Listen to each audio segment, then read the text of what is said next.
ಮಳೆಗಾಲದಲ್ಲಿ ಕೆಮ್ಮು ಎಂಬುದು ಒಂದು ಸಾಮಾನ್ಯವಾದ ಕಾಯಿಲೆ. ಹಾಗಾದರೆ ವೀಳ್ಯದೆಲೆಯಿಂದ ಕೆಮ್ಮನ್ನು ಹೋಗಲಾಡಿಸುವ ಬಗೆಯನ್ನು ಈ ದಿನ ತಿಳಿದುಕೊಳ್ಳೋಣ.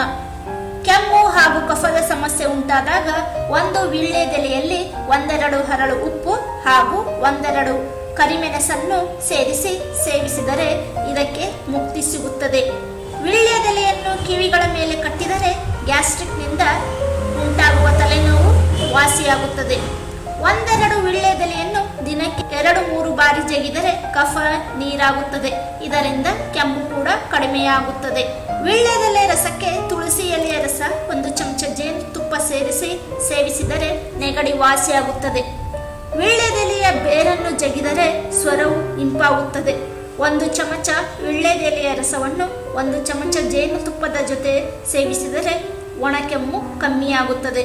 ಗಾಯಕ್ಕೆ ವೀಳ್ಯದೆಲೆಯ ರಸದ ಜೊತೆಗೆ ನಿಂಬೆ ರಸವನ್ನು ಬೆರೆಸಿ ಹಚ್ಚಿದರೆ ಗಾಯ ಬೇಗ ವಾಸಿಯಾಗುತ್ತದೆ. ಇನ್ನೂ ಹೆಚ್ಚಿನ ಸೌಂದರ್ಯ ಮತ್ತು ಆರೋಗ್ಯ ಸಂಬಂಧಿತ ಸಲಹೆಗಳಿಗಾಗಿ ಮನೆಮದ್ದು ಯೂಟ್ಯೂಬ್ ಚಾನಲ್ ಅನ್ನು ಸಬ್ಸ್ಕ್ರೈಬ್ ಮಾಡಿ, ಲೈಕ್ ಮಾಡಿ, ಕಮೆಂಟ್ ಹಾಕಿ.